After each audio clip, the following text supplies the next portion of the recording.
start with is cover 3. And the way that I drew this up here is very simple, very basic. What we've done is we've taken this boundary safety here, okay, and we've rolled him already in the center field here, okay, and the free safety is already pre-spun. He's already down, okay, and typically where we like to align him in a true cover 3 is on the inside shade of number 2, right here, okay.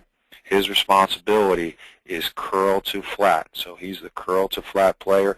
We're going to look to try to collision number 2 if he goes vertical. He's never going to compromise and work back inside if 2 works inside of him. Okay, his responsibility here is curl first, and then he's going to the flat second.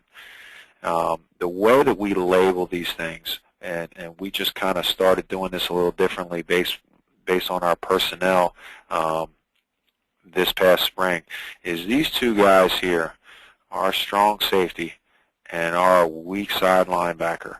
We said that in the spring that our strong safety was going to go to the split end side. So he's going to go away from the tight end.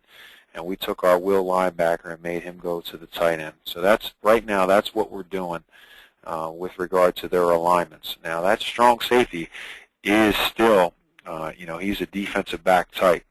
But we want to take our linebacker and put him to the tight end side.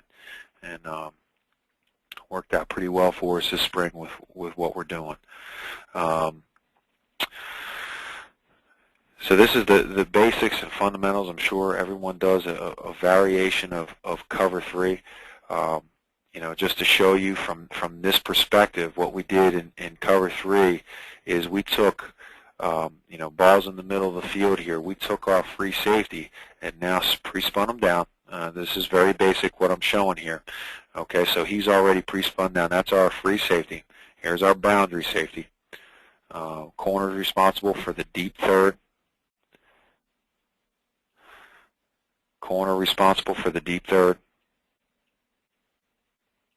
Okay, and what we do is we have our, in this circumstance here, this is our weak side linebacker, and this is our strong safety. So we have our free safety and our strong safety. They're actually right next to each other. All right, but his responsibility is to the flat. Should we get any sort of curl wheel, that flat defender is going to turn and run with that wheel. So anytime he's got, he's the flat defender, he's going to run with that wheel. Pretty standard, pretty basic for what we're trying to do. We try to hold his look as much as we can during the year.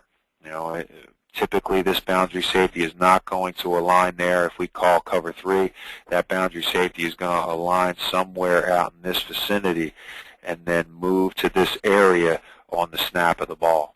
That's what we're trying to get done and trying to get accomplished with this alignment in this set. One thing we talk about, the biggest threat in the cover 3 versus a 3-by-1 set is really this. We're talking about 4 verticals, okay? But if we get that 4 vertical set, is making sure that this guy understands his alignment and responsibilities. Typically to a single wide receiver, that corner is really just, you could say what you want, but for this guy to get underneath for this guy here to get underneath of an outcut is going to really be challenging. So we make sure the corner understands his alignment and responsibilities. Ball in the middle of the field, corner's thinking I'm inside of number 1 at the top of the numbers, and he has to keep in mind that even though he has a single thread out here, any thread of 4 verticals, he's going to need to be in a midpoint position to be involved if that ball goes vertical down the pike to number 3. So we really harp on that with our corners, make sure that they understand, that they don't just have a single wide receiver out there, that there's a good chance they could have 3 hitting it vertical right down the pike. So with that, what I'd like to do is move on to the next set and move on to the next thing that we got going, is cover 5. Now cover 5, let me go back here.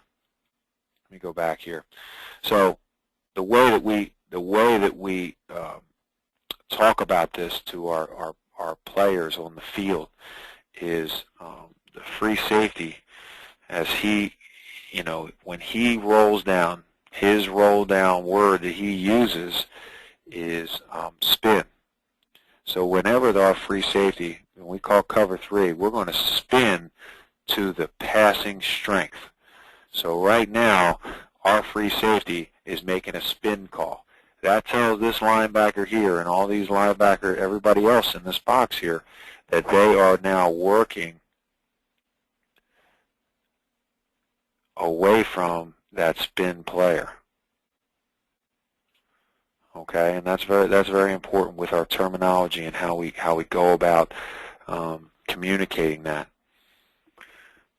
If we had if the passing strength ended up being into the boundary, well, now your free safety, okay, would be your deep third player.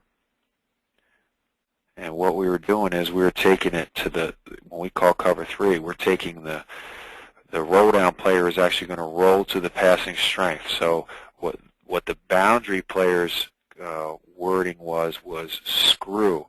So if he had to come down, let's say this player went in motion here, well, now this would constitute the passing strength. Okay. Now we would screw it